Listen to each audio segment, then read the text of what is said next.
Assalamualaikum warahmatullahi wabarakatuh. Perkenalkan, nama saya Rosalinda Nasution, nomor BP 20107310110 dari jurusan Sastra Inggris, Fakultas Ilmu Budaya, Universitas Andalas. Pada kesempatan kali ini, saya dan kedua rekan saya akan menjelaskan tentang karya ilmiah. Video ini dibuat untuk memenuhi tugas bahasa Indonesia dengan dosen pengampu Ibu Rina Febrina. Adapun yang menjadi pokok pembahasan dalam video kali ini ialah apakah definisi dari karya ilmiah? Apa saja jenis karya ilmiah?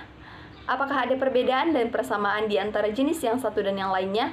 Dan bagaimana contoh karya ilmiah? Namun sebelum itu, perkenalkan kedua rekan saya, yaitu Nama saya Anggina Vitasari dengan BP 20111120017 dari jurusan Teknik Pertanian, Fakultas Teknologi Pertanian, Universitas Andalas. Perkenalkan, nama saya Novi Ramadan, BP 201012023, jurusan Sosiologi, Fakultas Ilmu Sosial dan Ilmu Politik, Universitas Andalas. selanjutnya penyampaian materi pertama oleh saya sendiri, kemudian dilanjutkan oleh Anggi dan Novri. Yang pertama, definisi karya ilmiah. Karya ilmiah terdiri dari dua kata yang di dalam Kamus Besar Bahasa Indonesia, karya adalah hasil perbuatan, ciptaan, terutama hasil karangan. Dan ilmiah adalah ilmu pengetahuan yang memenuhi syarat atau kaidah ilmu pengetahuan. Sehingga, karya ilmiah merupakan hasil karangan dalam bentuk tulisan atau karangan yang mengetengahkan hasil pikiran, hasil pengamatan, tinjauan dalam bidang tertentu yang disusun secara sistematis. Ada beberapa pendapat para ahli.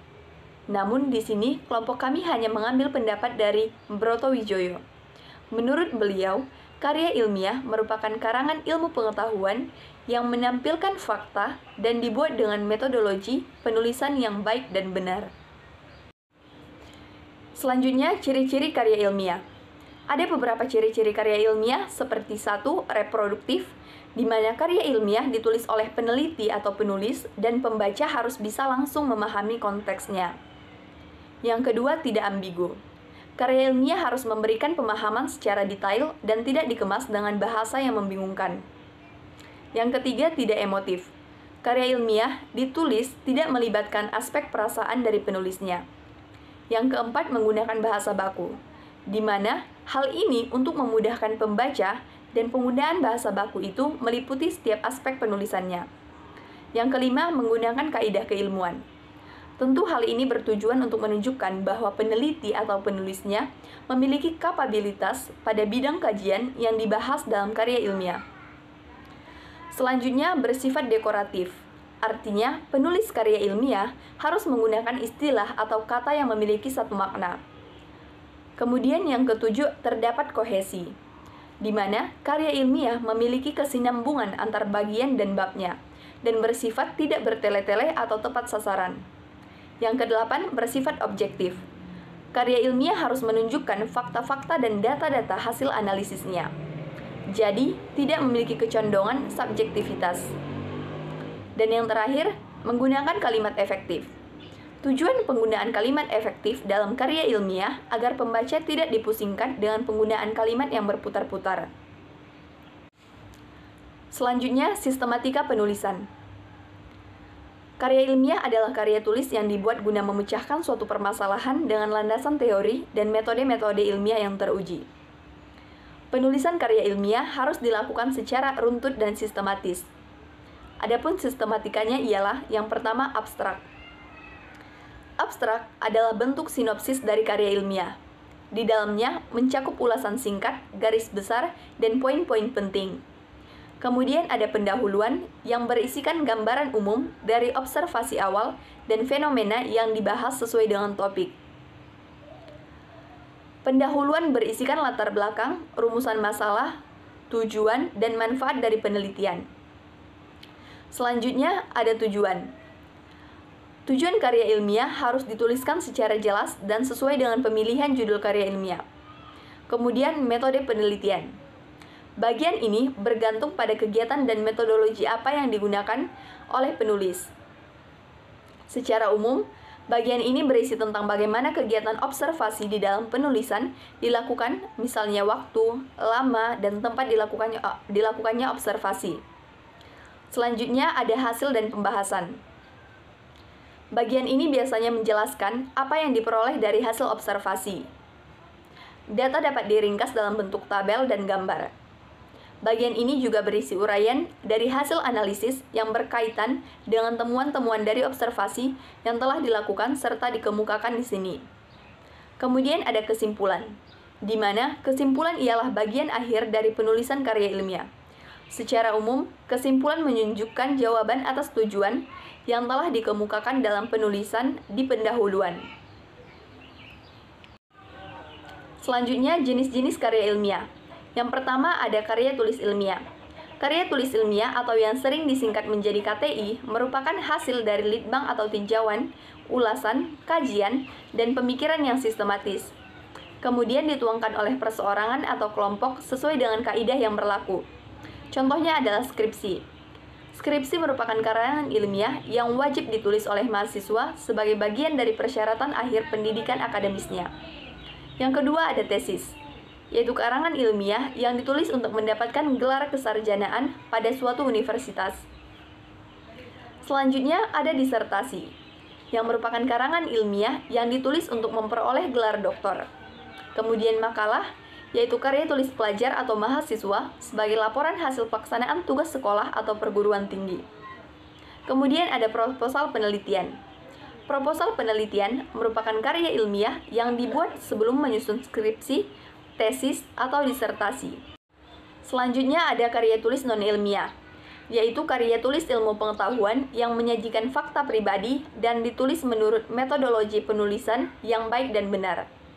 Karya tulis non-ilmiah itu pun bervariasi bahan topiknya dengan cara penyajiannya, tetapi isinya tidak didukung oleh fakta umum. Bahasanya mungkin konkret atau abstrak, gaya bahasanya mungkin formal dan teknis atau formal dan populer. Contohnya adalah dongeng, cerpen, novel, drama, dan roman. Selanjutnya, karya tulis ilmiah populer.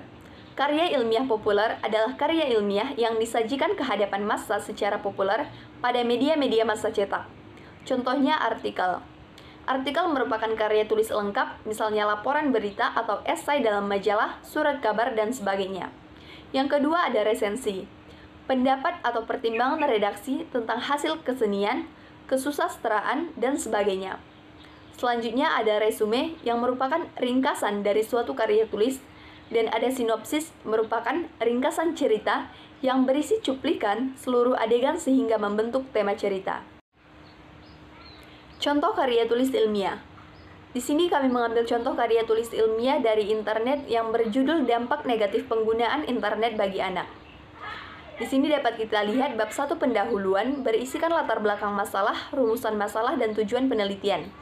Kemudian bab 2 pembahasan, yaitu isi dari karya ilmiah ini, dan bab 3 penutup yang berisikan kesimpulan. Baiklah, lanjut pada bagian keempat, yaitu persamaan dan perbedaan karya tulis ilmiah dan karya tulis non-ilmiah. Yang pertama dilihat secara sistematika. Sistematika yaitu penulisan karya tulis yang berdasarkan terurut dan terperinci. Contoh ini dimiliki hanya oleh karya tulis ilmiah, sedangkan karya tulis non-ilmiah tidak ditulis secara sistematis karena memiliki berbagai jenis alur, yaitu alur maju, mundur, dan maju mundur. Dan sistematis memuat fakta dan dapat dibuktikan dengan bukti. Karya tulis non-ilmiah tidak memuat fakta, ia hanya memuat opini dan fakta pribadi penulis sehingga bersifat imajinasi. Yang kedua yaitu diksi. Pada diksi, karya tulis ilmiah memuat diksi yang tidak berbelit dan menggunakan bahasa ilmiah, sedangkan karya tulis non-ilmiah memuat diksi yang hiperbola sehingga menggunakan kata-kata yang menarik perhatian pembaca dan digunakannya bahasa sastra. Yang ketiga yaitu ejaan.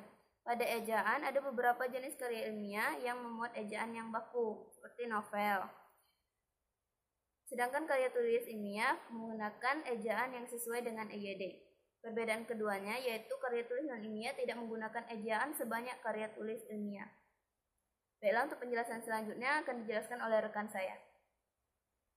Perbedaan dan persamaan karya ilmiah. Penulisan tanda baca titik koma, titik koma, dan titik dua, yang penulisan huruf kapital dan huruf miring, serta penulisan kata dasar, kata turunan, kata ulang, kata depan, kata ganti, dan partikel sesuai dengan pedoman umum ejaan bahasa Indonesia.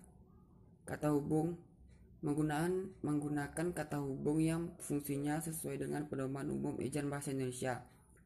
Perbedaan lain yang ditemukan ialah: 1. Perbedaan karya ilmiah dengan non-ilmiah. 1. Karya ilmiah lebih memiliki metode dan bersifat sistematis. 2. Karya ilmiah adalah hasil dari sebuah penelitian. Hasil penelitian tersebut tersaji dalam bentuk pembahasan yang bersifat faktual dan objektif. 3. Karya ilmiah memakai ragam bahasa yang sudah baku dengan kode etik penulisan khusus karya ilmiah. 4. Karya non-ilmiah bersifat emotif, yaitu tidak sistematis dan lebih mencari keuntungan saja. 5. Karya non-ilmiah cenderung bersifat mempengaruhi, menunjukkan penilaian yang tanpa bukti akurat, seringkali membujuk pembacanya.